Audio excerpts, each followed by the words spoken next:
This is a picture of me at 18, a young private on his first combat deployment in Somalia.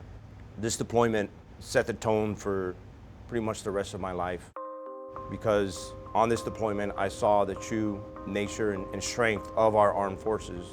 While we're not just hunting down bad guys, we actually do provide safety, security, and hope across the world. And as a young 18-year-old in Somalia, that impacted me greatly.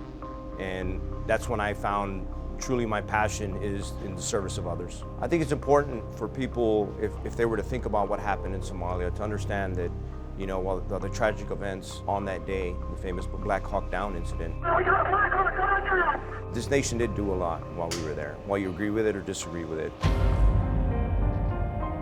I was there, I saw people getting food.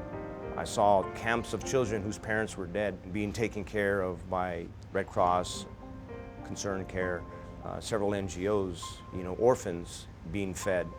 I saw them given the opportunity to live another day. It opened my eyes to the world.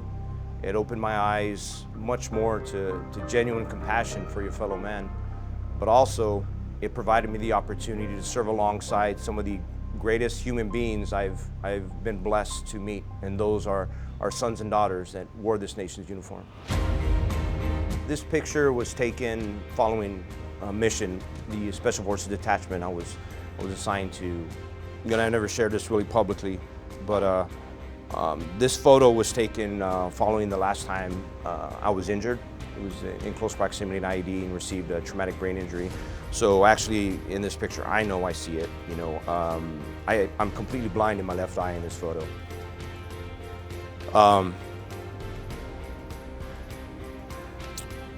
Yeah, that's the photo from that day.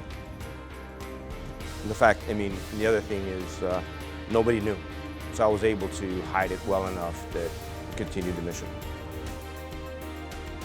So I was able to conceal my injury for about 4 years, until finally it hindered my performance, my duty performance. And then I was sent to Walter Reed, and that's when, you know, I pretty much ended my military career. And service for me, you know, the most difficult deployments for me were not the 9 that I went on or the one that I'm getting ready to go on here in a few weeks. It was the one where I watched my son head into harm's way, deployed to the same part of Afghanistan in the Helmand province to do almost the exact same mission I did some years prior. This is probably one of the most difficult moments of my life. So in this photo, I'm hugging my son before he deploys to Afghanistan. When my son deployed, service took on a whole other meaning to me. And you know, we're not a family of unicorns, you know, so there's tens of thousands of families just like mine. We're not that special.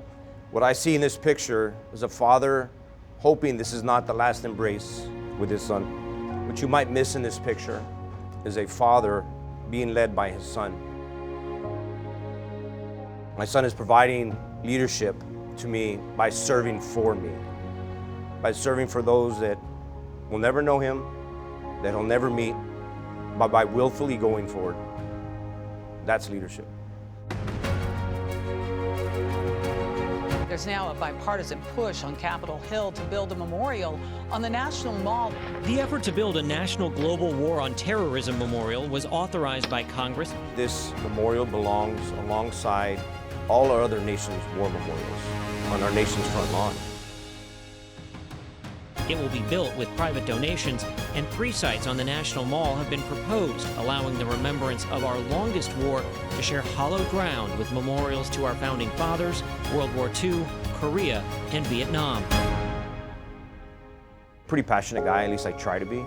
And I love everybody in this country, whether I agree with them or not. And I would do anything for this country, its ideals, and freedom. Anything I can do to make sure that not just my family, but my friends or my big familia, or even people I've never met, that they can live in freedom and peace, I'd give anything.